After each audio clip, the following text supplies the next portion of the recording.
महानगर की दौड़ती भागती जिंदगी, गाड़ियों के हॉर्न की बेसुरी आवाजें, ट्राम, मेट्रो के लिए दौड़ते लोग। हर तरफ शोरगुल, किसी को किसी के लिए समय नहीं। ऐसे ही एक सुबह थी आज। प्रिया ब्यूटी पार्लर के लिए निकली थी। आज कोई स्पेशल व्यक्ति आने वाला था उसके पार्लर में। तेज तेज कदम से वो आगे बढ़ रही थी कि अचानक पीछे से आवाज आई, रूपा, रूपा। प्रिया पीछे से आती आवाज सुन घूमी, पलट कर देखा।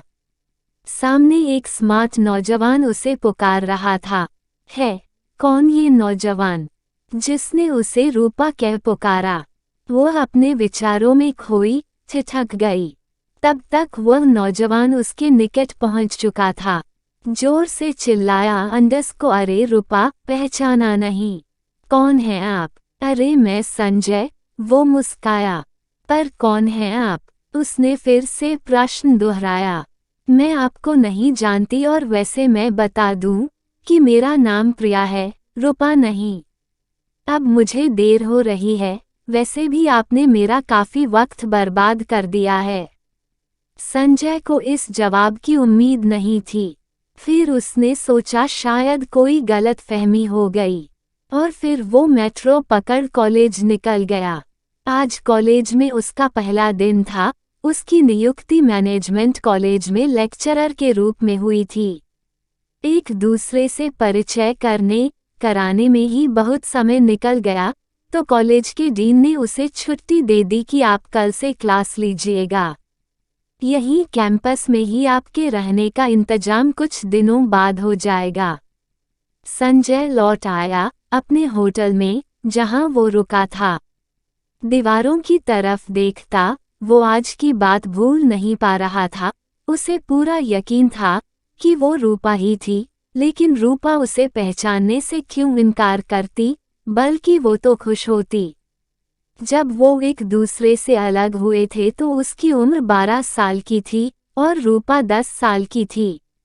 दोनों गुजरात के मेहसाना में रहते थे। संजय के पिता बैंक में नौकरी करते थे। उनका स्थानांतरण अलग अलग शहरों में होता था। कल संजय के परिवार को जाना था। रूपा रो रही थी। संजय ने उसके आंसू पोंछे और बोला, पगली, रोती क्यों है? मैं कहाँ तेरे से दूर जा रहा। चल हम दोनों अपने हाथों में एक दूसरे के नाम का टैटू बनवा लेते हैं। ये हर पल हमें एक दूसरे को याद दिलाते रहेंगे। अचानक दरवाजे की घंटी बजती है। संजय जैसे यादों के भंवर से निकला। उसने उठकर दरवाजा खोला। होटल का कर्मचारी खाना लाया था। खाना खा संजय सो गया। सुबह क्लास के लिए जाना था। इधर प्रिया भी बेचैन रही। पार्लर में उसका स्पेशल ग्राहक आया। अनमने ढंग से उसने उसे सेवा प्रदान की। जल्दी घर वापस आ गई। सर बहुत दर्द से फटा जा रहा था। उसने मेडिकल बॉक्स से दवा निकाली और खाकर चाय बनाई। सब्जी सुबह ज्यादा बनाई थी। रोटी सेक माँ को दिया और खुद भी खाया। माँ बीमार रहती थी, एक नर्स देखभाल के लिए रखी थी। उसके आने के बाद नर्स अपने घर जाती थी। सुबह की तैयारी कर किचन से वो निकली। आज बिस्तर पर नींद उससे कोसों दूर थी। कितना कुछ झेला था उसने छोटी सी उम्र में। आज संजय मिला इस मोड़ पर जब वो अपनी असलियत नहीं बता सकती थी। वो उसके दोस्ती और प्यार के लायक ही नहीं थी। ओहे मैं भी न, ये क्या सोच रही? अरे संजय ने तो किसी सुशील सुंदर कन्या से विवाह भी कर लिया होगा, अंडस को रूपा ने सोचा। 15 साल की थी वो तब पिता गुजर गए। घर का सारा बोझ माँ के ऊपर आ गया था। रूपा ने किसी तरह इंटर पास किया। उसके मोहल्ले में एक आंटी आई थी। वो बहुत अच्छी थी। उन्होंने रूपा से ब्यूटी पार्लर का कोर्स करने की सलाह दी। आर्थिक तंगी के कारण रूपा को यह उपयुक्त लगा। माँ ने जुटाए पैसे से उसे ब्यूटी पार्लर का कोर्स करा दिया। आंटी ने कहा छोटी जगह में अच्छी कमाई नहीं है। फिर रूपा और उसकी माँ दिल्ली आ गए। यहीं एक बड़े पार्लर में आंटी ने काम दिलवा दिया। वहाँ ब्यूटी पार्लर की आड़ में मसाज पार्लर का धंधा होता था। एक बार कोल्ड ड्रिंक में नशीली गोली डाल रूपा की अश्लील वीडियो बना ली गई और फिर उसे ब्लैकमेल किया जाने लगा। अब रूपा उस मकर जाल में फंस चुकी थी। वह तड़प रही थी, लेकिन निकलने का रास्ता नहीं मिल रहा था। अंत में अपनी नियति मान वो उस धंधे में रम गई। बड़े बड़े रईसजादे मंत्री सब उसके ग्राहक थे। अब वो प्रिया मैडम हो चुकी थी। उसने फिर कोलकाता में अपने पार्लर की एक श्रृंखला खोली और माँ को ले यहाँ आ गई। माँ को कैंसर था, वो भी कुछ ही दिनों की मेहमान थी।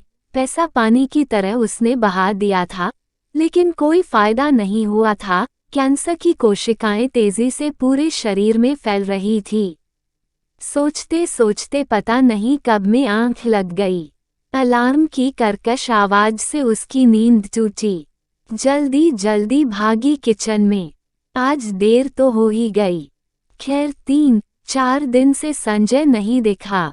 वो सोच रही थी, अच्छा ही है अतीत सामने ना ही आए।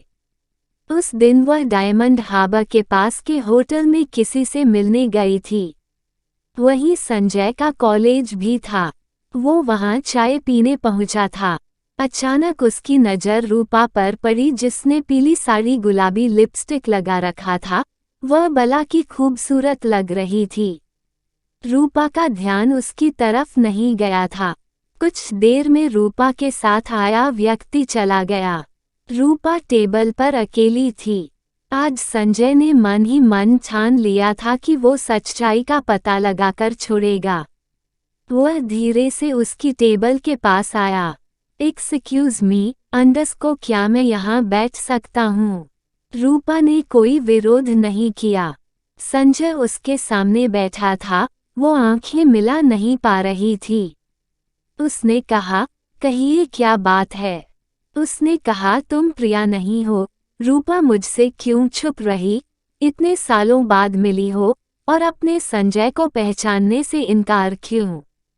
रूपा चुप थी। वो उठी और घर की तरफ चलने लगी। संजय भी उसके पीछे भागा। रूपा हमेशा पूरे बाजू की ब्लाउज पहनती थी। संजय ने अंतिम अस्त्र फेंका, अगर तुम रूपा नहीं हो तो मेरी शंका को मिटा दो। अपने बाजू ऊपर कर मुझे दिखा दो। मेरी रूपा ने टैटू बनवाए थे मेरे नाम के। रूपा कार का गेट खोलते खोलते ठिठक गई। उसने इशारे से उसे बुलाया। संजय उसके साथ कार में बैठ गया। रास्ते में पूरी तरह संवादहीनता की स्थिति थी। दोनों अपने आप को संभाले थे। एक पुनर्मिलन का सैलाब था जो बहुत से सवालों से घिरा, टूट नहीं पा रहा था। एक बड़े से मकान के बाहर कार रुकी। रूपा निकली, पीछे पीछे संजय भी। अंदर एक कमरे में माँ लेटी थी, कमजोर हो गई थी, बाल झड़ चुके थे। सूनी सूनी आंखों से अजनबी को घूरा, रूपा को देखा। संजय माँ को पहचान गया था। अब कोई संदेह नहीं बचा था कि ये मेरी रूपा ही है। वो माँ से बोला, मैं आपका संजू हूँ। माँ की सूनी आंखें खुशी से चमक उठी। उसे अपने पास बुलाकर गले से लग गई। बेटा कहाँ थे? अंडरस्को रूपा ने बहुत झेला, फिर उसे झकझोर कर पूछने लगी, तूने शादी कर ली? संजय ने कहा, नहीं माँ, मैंने शुरू से ही रूपा को ही प्यार किया था। मैंने रूपा को ही अपनी पत्नी के रूप में देखा था। रूपा सबके लिए चाय बना रही थी और बातें भी सुन रही थी। संजय उसके पास आया और उसने धीरे से कहा, क्या हमारे बचपन के प्यार को अंजाम मिलेगा रूपा? तुम मिसेज संजय बनोगी? रूपा ने कहा, मैं तुम्हारे लायक नहीं संजय। मेरा शरीर मैला हो चुका। संजय ने कहा, मैंने तुमसे प्यार किया, इस शरीर में सुंदर आत्मा से प्यार किया। मेरा